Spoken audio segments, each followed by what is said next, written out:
towards paranormal? And then when I was about 2.5, 3 years old, my grandmother had passed away. I was very close to her, and she came back to visit me. You know, I have no memory of that, but it's a story that my family's passed down to me.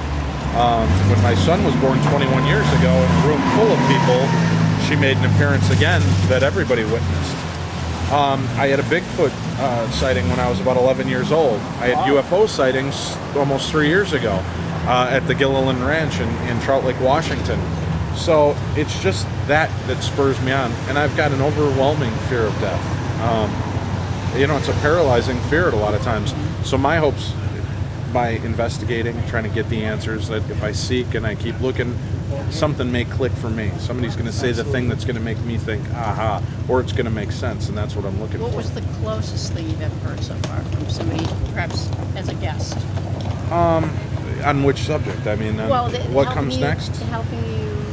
Nothing, you know. The thing that helped me most was my grandfather coming to me after he died and answering questions. Wow. You know, he came in a dream form, and it took me from a goofy dream to all of a sudden I was in the shock reality standing before my dead grandfather, and he said, you know, kid, you're having a hard time with this death, we need to talk. And, you know, we sat there and he talked to me about death and what comes next, and stop worrying and just move on and enjoy what you have right now. You got a long time before you're going to be dead, so stop spending all the time you have worrying about it, pissing about what might happen. And that was the best thing I've ever heard, and that has helped shape me. How old were you then? Well, that was 18 years ago, so I was 6. I was 23, 24, around that age. Yeah. I find comfort in a lot of what people say and what their stories are, and the people that have died and come back and have stories to share. That to me is great, and it gives me, you know, but I will tell you that over 3 years, my perspective of what a ghost is has changed. I don't necessarily believe that we're dealing with dead people. Okay, so what is it? I think we're dealing more with time slips and bleed through of alternate dimensions or parallel universe. Yeah, that's, you know, I just, why is it, you know, ghost stories have been around since the dawning of time. Well, why is it that a ghost walks in a room, sees you, and hauls ass out of there? He's a ghost. What is he afraid of? Well, maybe in 1957, Mr. Jones walked into his living room, and there you are standing, and he took off hauling, and that was his ghost story. And that's how the story of the haunted house began. In 1957, my dad saw this full-on apparition standing in the living room, and then 30 years later, you're investigating, you're the full-on apparition he saw.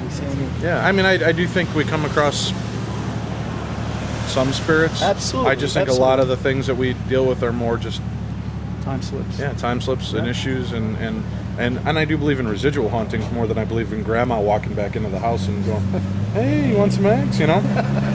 I believe in energy being trapped. Absolutely. You know, I wrote an article just recently about, are we haunting ourselves? And with the premise being that, you know, if you have a certain routine every night, other people are sleeping in the house, they hear the routine, they don't question it, but then you remove you from the element and they hear the routine and suddenly it's a ghost. Well, you know what? I may have fallen asleep and not done the routine tonight, but you still hear it in your bedroom and assume that it's me.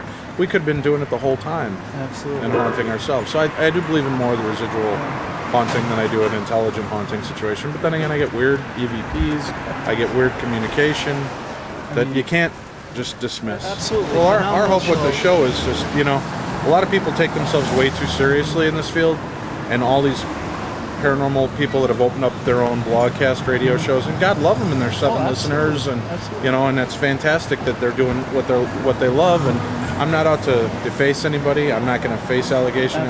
Whatever. Let's do what we love doing. Have some fun if it spreads the word and we get more people involved. I pull from everybody's thoughts and ideas and what makes sense for me. That's something that I look into fleshing out later. You know, if that's going to help me in my quest. You can disagree with the way I ghost hunt. Absolutely. You can disagree with my taste. You know, I get people that contact me too for the radio show, and they say, this guy's a moron, why didn't you tear him apart? And I said, that's like me saying, I'm Lutheran, you're Catholic, you're Buddhist, and you're Jewish, you're an idiot, you're going to hell, and you know, how can I be dismissive of that? You may not be speaking to me directly, but this may be exactly what she needed to hear. And I may think what you're explaining to me, paranormal form, is completely nuts. No, I've never felt my ankle stroked by an imaginary force, and it doesn't frighten me. It sounds kind of weird. But then she's at home going, somebody else has this happen. I'm not alone. And she got the answer she needed. You know, I've had opportunities to be on shows that are knockoffs of Ghost Hunters or Paranormal State, and I've always said it's already being done. Let's look at something new. And surprisingly, I don't have a TV show, so you know, I don't want to reflect just what everybody else is. That's exactly trying to work my on. point. I mean, you know, you gotta know your why you're in it. You know, I mean, not everything is about money. You know, we all know that. We all learn that through the experiences. Just about 80% is Yeah, about yeah, money. yeah, yeah. Exactly. And the other 10 is about beer and women.